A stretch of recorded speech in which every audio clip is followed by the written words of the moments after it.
ishrah li sadri wa yassir li amri wahlul 'uqdatam min lisani yafqahu qawli. Amma ba'd. Pada hari ini kami dari unit PJMS 3 ingin membincangkan isu tentang penyalahgunaan dadah. Izinkan saya memperkenalkan diri saya dahulu. Nama saya Muhammad Amirul Amir bin Jamaluddin, dan bersama rakan-rakan akan bersama-sama membincangkan isu ini. Semoga kita mendapat manfaat daripada pembincangan ini, insyaAllah. Saya Muhammad Ramadan Hakim bin Muhammad Nasfu. Saya Ahmad bin Muhammad Arif dari PJMS 3 akan turut bersama rakan-rakan saya Muhammad Amir dan Muhammad Ramadan Hakim untuk membincangkan dan mengupas isu-isu penyalahan gunaan dadah pada masa kini. Dalam surah Al-Baqarah ayat yang ke-195, maksudnya, dan janganlah kamu menjatuhkan dirimu sendiri ke dalam kebinasaan. Dalil ini telah menunjukkan bahawa janganlah kita sebagai manusia menjerumuskan diri kita ke dalam perkara-perkara yang negatif, kerana mungkin perkara ini akan menyebabkan diri kita sendiri rosak. Perkara ini berkait rapat dengan isu yang akan kita kupaskan bersama-sama, iaitu penyalahgunaan dadah. Pada zaman sekarang, murid-murid juga banyak turut terlibat dalam aktiviti perkara negatif ini. Statistik agensi anti dadah kebangsaan AADK telah menunjukkan kes dadah yang membabitkan murid dan pelajar sekolah telah mencatatkan peningkatan bagi tempoh 2020 hingga 2023. Okey, seperti yang telah dikatakan oleh saudara Amir, menurut Timbalan Ketua Pengarah Operasi AADK iaitu Khairul Anwar Bacok, beliau berkata 10,456 kes penyalahgunaan dadah direkodkan melibatkan murid sekolah rendah pada tahun 2020. Seterusnya meningkat kepada 10,712 kes pada 2021. Hal ini dapat menunjukkan bahawa budak-budak sekolah rendah pun sudah mula terbabit dalam penyalahgunaan dadah. Hal ini mungkin mereka kurang kesedaran tentang keburukan penyalahgunaan dadah. Seterusnya, pada tahun 2022 pula sebanyak 11,611 kes membabitkan murid sekolah rendah dan terus meningkat kepada 12,755 pada tahun berikutnya. Perkara ini jelaslah menunjukkan rakyat-rakyat di Malaysia sedang menyalahgunakan dadah dan tidak diberikan perhatian oleh mana-mana pihak dan agensi-agensi. Oleh itu, mengapa perkara ini berlaku? Marilah kita kupaskan punca-punca berlakunya isu penyalahan gunaan dadah. Selain itu, punca berlakunya penyalahgunaan dadah adalah pengaruh rakan sebaya. Sebagaimana yang kita tahu, kita ni semua pernah mengalami ataupun melalui fasa remaja. Sudah pasti remaja ni dia mudah ingin ataupun mudah untuk melakukan perkara yang belum mereka pernah lakukan. Oleh itu, remaja mudah terpengaruh oleh rakan sebaya yang mendorong mereka untuk melakukan perkara keji ini.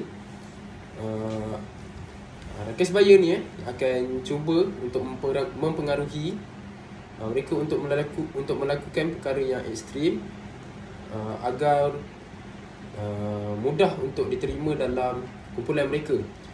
Sebagai contohlah, apabila seseorang itu ingin berkawan dengan mereka ini, mereka akan cuba memanipulasi fikiran seseorang itu supaya untuk mengambil dahulu dadah ini, supaya supaya seseorang itu dapat masuk ke dalam kumpulan mereka. Dalam surah Al-Furqan ayat yang ke-27 hingga ke-29 yang membawa maksud, dan ingatlah pada hari orang yang zalim menggigit kedua-dua tangannya seraya berkata, alangkah baiknya jikalau aku mengambil jalan yang benar bersama-sama Rasul. aduhai celakanya aku, alangkah baiknya jika aku tidak menjadikan si fulan itu sahabatku. Sesungguhnya dia telah menyesatkan aku daripada peringatan Al-Quran setelah ia datang kepadaku. Dalam ayat ini telah menerangkan bahawa betapa pentingnya untuk kita tidak mudah terpengaruh dengan orang yang membawa kesesatan kepada kita. Seterusnya, salah satu punca utama ramai terjebak menggunakan dadah ialah mereka tidak mempunyai pegangan agama yang tidak kukuh. Mengapa saya berkatakan sedemikian? Kerana individu yang kurang faham agama seringkali tidak menyedari bahaya yang tersembunyi di sebalik perkara seperti menghisap dadah. Al-Quran menekankan pentingnya menghindari daripada perkara-perkara yang dilarang dan dimurkai oleh Allah Subhanahu Wa Taala. Perkara ini dapat dibuktikan apabila surah Al-Isra ayat ke-32 yang membawa maksud, dan janganlah kamu mendekati zina, sesungguhnya zina itu adalah satu perbuatan yang keji dan suatu jalan yang buruk. Meskipun ayat ini secara khusus menegar perbuatan zina, tetapi ia juga membawa maksud yang lebih luas tentang larangan jangan mendekati sebarang perbuatan yang boleh menjerumuskan sebarang dosa. Penyalahan gunaan dadah dapat merosakkan tubuh badan dan mental manusia. Mengapa saya berkatakan sedemikian? Kerana penyalahan gunaan dadah ni boleh menjadikan seorang itu ketagih, dan jika mereka tidak mendapat dadah pada ketika yang mereka inginkan, mereka akan boleh melakukan sebarang perbuatan yang tidak diingini seperti mencuri atau memukul orang yang berada di sekeliling untuk mendapatkan bahan larangan tersebut. Oleh itu, menjauhi dadah juga seiring dengan peringatan dalam ayat ini untuk menghindari segala perkara yang membawa kepada kebinasanaan dalam kehidupan manusia. Isu pertama yang membabitkan isu penyalahgunaan dadah ialah masalah kesihatan mental. Okey, masalah kesihatan mental ini berpunca daripada kita dapat lihat contoh budak sekolah. Okey, apabila budak-budak sekolah selalu tertekan dengan kerja sekolah yang diberikan oleh guru mereka, mereka berasa perlukan sesuatu yang dapat menghilangkan tekanan mereka. Oleh itu, mereka telah mencuba mengambil dadah, dan mungkin perkara itu dapat menghilangkan rasa stres itu. Namun, perkara ini mempunyai kesan buruk dan banyak akibat yang akan menimpa pada diri mereka. Sebagai contohnya, seseorang murid itu sering menangguh kerja sekolahnya. Oleh itu, dia telah terlalu merasakan tekanan oleh kerja sekolah itu. Jadi, perkara ini mendorong kepadanya untuk mencuba perkara-perkara yang tidak baik untuk menghilangkan tekanan tersebut. Orang yang mengalami masalah ini mungkin merasakan dadah itu sebagai satu jalan pintas untuk melarikan diri daripada masalah atau tekanan yang dihadapi oleh mereka. Oleh itu, dalam Islam, kita diajar untuk sentiasa memohon pertolongan Allah dan mencari jalan yang betul dalam menghadapi kesusahan, kerana setiap ujian mempunyai hikmah dan harus dihadapi dengan sabar serta bertawakal kepada Allah Subhanahu Wa Taala. Selepas kita merungkaikan punca-punca orang terjebak penyalahgunaan dadah, sekarang kita akan membincangkan tentang kesan penyalahan gunaan dadah. Yang pertama adalah kepada institusi keluarga. Dadah ini akan merosakkan hubungan kekeluargaan. Mengapa saya berkatakan demikian? Kerana apabila seseorang itu ditangkap di bawah Akta 39, iaitu Akta Dadah, ia akan dimasukkan ke dalam penjara, dan seterusnya ia akan membuatkan mereka untuk tidak bertemu, kerana di penjara tidak boleh semudah itu untuk bertemu dan menjumpa penjenayah. Dengan ini, hubungan ahli keluarga akan semakin renggang. Mengapa saya mengatakan demikian? Kerana ahli keluarga yang telah ditangkap itu akan dipenjara dan tidak mudah untuk ia bertemu dengan ahli keluarga yang di luar sana. Oleh itu, ahli keluarga juga akan berasa tertekan dan kecewa dengan perbuatan ahli keluarga yang telah ditangkap. Dan seringkali jiran-jiran atau saudara mara akan memperkatakan, akan mengutuk si pelaku itu hingga menyebabkan ahli keluarga akan merasa tertekan, kecewa dan membuatkan ia rasa benci kepada ahli keluarga yang melakukan perbuatan jenayah itu. Ahli keluarga yang menerima tekanan yang sangat kritikal daripada rakan-rakan atau jiran-jiran atau saudara mara ini akan melakukan pergaduhan yang membawa kepada keruntuhan hubungan silaturahim keluarga. Dalam riwayat Al-Bukhari dan Muslim, barang siapa yang ingin diluaskan rezekinya serta dipanjangkan umurnya, maka hendaklah dia menyambung pertalian silaturahim. Dengan ini, silaturahim dan hubungan ini haruslah dijaga dan tidak diputuskan agar hidup diberkati oleh Allah Subhanahu Wa Taala. Dan Allah juga membenci kepada orang yang memutuskan hubungan silaturahim. Penyalahgunaan dadah yang seterusnya ialah kewangan dan ekonomi. Dia akan menjelaskan kewangan dan ekonomi kerana seseorang penagih itu akan berhutang dan meminjam wang daripada orang lain sehingga menggadaikan harta benda semata-mata untuk mendadah. Sebagai contoh, seseorang penagih dadah ini meminjam wang dari Ahlong ataupun Jeti yang akan memudaratkan keluarga mereka sendiri dan mungkin orang lain juga akan dapat menjadi mangsa. Khususnya, ketagihan dadah menyebabkan individu membelanjakan wang yang banyak untuk memenuhi keperluan dadah mereka.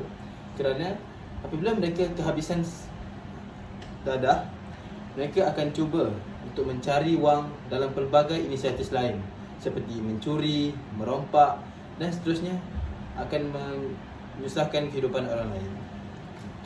Perkara tersebut akan mendorong kepada kes jenayah yang besar dan seterusnya akan memberi masalah kepada mereka serta ahli keluarga yang terlibat.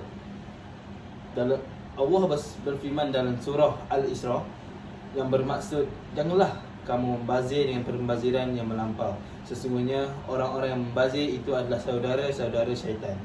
Sedang syaitan itu pula adalah makhluk yang sangat kufur kepada Tuhannya. Maksudnya, janganlah kita membazir kepada perkara-perkara yang tidak baik seperti dadah, rokok ataupun seumpama dengannya. Ada aspek yang kedua iaitu individu.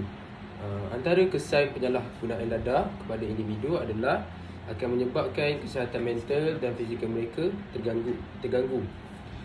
Penyalahgunaan dadah ini yang akan menyebabkan pelbagai masalah kesihatan mental dan juga fizikal. Sebagai contoh kita lihat banyak penagih dadah mengalami masalah mental seperti kemurungan, kebimbangan dan mereka berasa berkhayal dan cenderung untuk membunuh diri. Bukan itu sahaja, penagih dadah ini juga akan berisiko untuk mengalami kerusakan organ dalaman mereka disebabkan oleh pengambilan dadah yang memberi kesan yang buruk pada mereka. Perkara ini juga akan menyebabkan menjejaskan mereka punya prestasi kerja dan juga akademik mereka. Dalam surah Al-Baqarah ayat 195, maksudnya, dan belanjakanlah harta benda kamu di jalan Allah dan janganlah kamu menjatuhkan dirimu sendiri ke dalam kebinasaan dan berbuat baiklah, sesungguhnya Allah menyukai orang-orang yang berbuat baik. Apa yang dimaksudkan dalam ayat ini? Ayat ini menceritakan bahawa kita ni perlulah menjaga harta benda kita sendiri, termasuklah badan kita.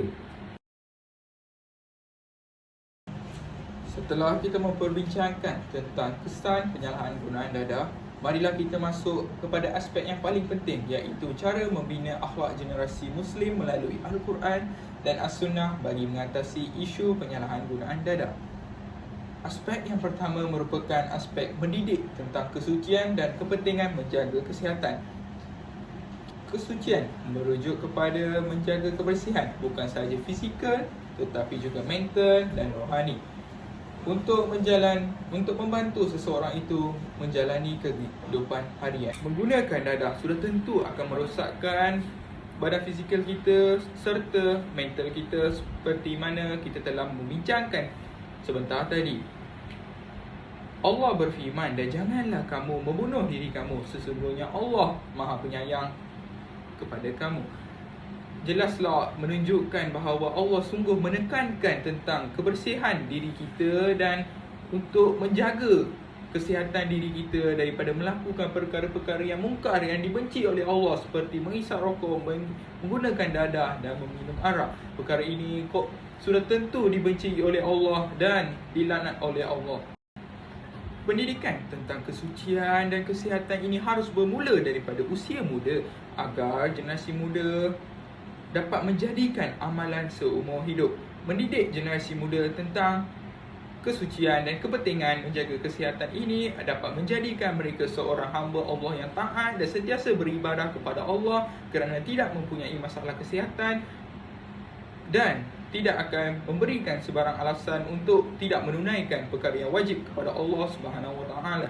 Okey, seterusnya kita boleh menerapkan konsep amar ma'ruf nahi munkar dalam kehidupan seharian. Hal ini dapat diterapkan dengan cara mengadakan program ataupun kempen kesedaran berkaitan dengan kepentingan menjauhi dadah ini.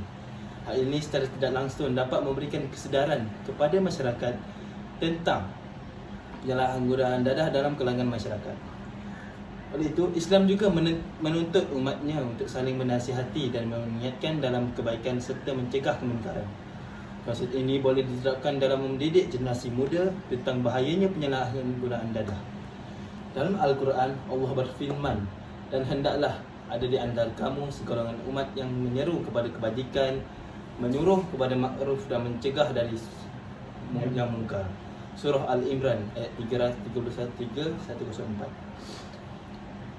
Dengan mendidik mereka untuk berani menegur dan menasihati sahabat atau ahli keluarga yang terlibat dalam penyalahgunaan dadah, kita dapat membentuk satu masyarakat yang saling prihatin dan bertanggungjawab terhadap kesejahteraan bersama. Oleh itu, kita haruslah sentiasa belajar menerima pendapat orang lain dan sentiasa menerima pandangan dan pandangan bagi memupuk satu masyarakat yang harmoni serta selamat daripada penyalahgunaan dadah. Beberapa langkah yang boleh diambil untuk membina akhlak melalui ajaran Islam bagi mengatasi penyalahgunaan dadah ialah menanamkan nilai keimanan dan ketakwaan dalam diri seseorang. Keimanan yang kukuh kepada Allah Subhanahu Wa Taala dan ketakwaan yang mendalam akan menjadi benteng yang kuat terhadap godaan buruk, godaan syaitan, termasuklah penyalahgunaan dadah dalam diri seseorang. Dengan memiliki keimanan yang teguh, seseorang mampu menghadapi cabaran dan ujian dalam hidup dengan tenang, kerana mereka percaya bahawa setiap perkara adalah ketentuan Tuhan dan setiap yang diuji adalah kemampuan bagi mereka. Sebagai contoh, Allah dah berfirman dalam surah Al-Baqarah ayat 286, Allah tidak akan memberati seseorang melainkan apa yang terdaya olehnya. Cara menanamkan keimanan dan ketakwaan dalam diri terdapat pelbagai cara. Antaranya ialah pendidikan daripada keluarga. Keluarga memainkan peranan utama dalam menanamkan nilai ini melalui teladan yang baik dan amalan agama yang konsisten. Selain itu, pendidikan formal dan tidak rasmi seperti melalui kelas agama, ceramah atau program di masjid. Seseorang itu bolehlah menyertai program-program yang sering diadakan di masjid untuk meningkatkan keimanan dan ketakwaan supaya individu itu dapat mendalami ilmu agama dan memperkuat keimanan dan ketakwaan supaya dapat menjadikan benteng untuk daripada godaan syaitan. Jelaslah perkara ini dapat menunjukkan bahawa orang-orang yang mempunyai keimanan dan ketakwaan yang kuat, mereka tidak akan terjebak dalam penyalahgunaan dadah ini dengan senang. Dengan menanamkan nilai ketakwaan, seseorang akan berusaha untuk menghindari perbuatan yang dilarang seperti menggunakan dadah. Oleh itu, menanamkan nilai keimanan dan ketakwaan dalam diri bukan sahaja membentuk individu yang berakhlak mulia, tetapi juga dapat membangun masyarakat yang harmoni dan bertakwa kepada Allah Subhanahu Wa Taala. Kita bergerak pada aspek yang seterusnya, iaitu menghayati konsep penghindaran dosa dan kerugian. Kita sebagai umat Islam, setiap perbuatan yang mendatangkan keburukan kepada diri kita ataupun kepada orang lain dianggap sebagai dosa. Dadah juga merupakan salah satu perkara yang merosakkan kepada diri kita dan juga masyarakat yang sekeliling. Rasulullah sallallahu alaihi wasallam bersabda, tidak boleh membahayakan diri sendiri dan tidak boleh membahayakan orang lain. Apakah maksud daripada hadis ini? Kita tak boleh merosakkan diri kita sendiri. Sebagai contoh dalam konteks perbincangan kita, iaitu mengambil dadah. Mengambil dadah ni merupakan salah satu cara yang mendorong kita untuk merosakkan diri kita. Apabila kita menghayati hadis Rasulullah ini, ianya dapat mendidik generasi muda agar memahami bahawa penyalahgunaan dadah ini bukan sahaja merosakkan diri kita, malahan dapat menjejaskan hubungan antara ahli keluarga, masyarakat sekeliling dan juga negara. Hal ini sangat penting untuk menghindarkan mereka daripada terlibat dengan perkara yang boleh menjerumuskan diri kepada penyalahgunaan dadah ini. Dengan ini, Maka tamatlah perbincangan kami pada hari ini.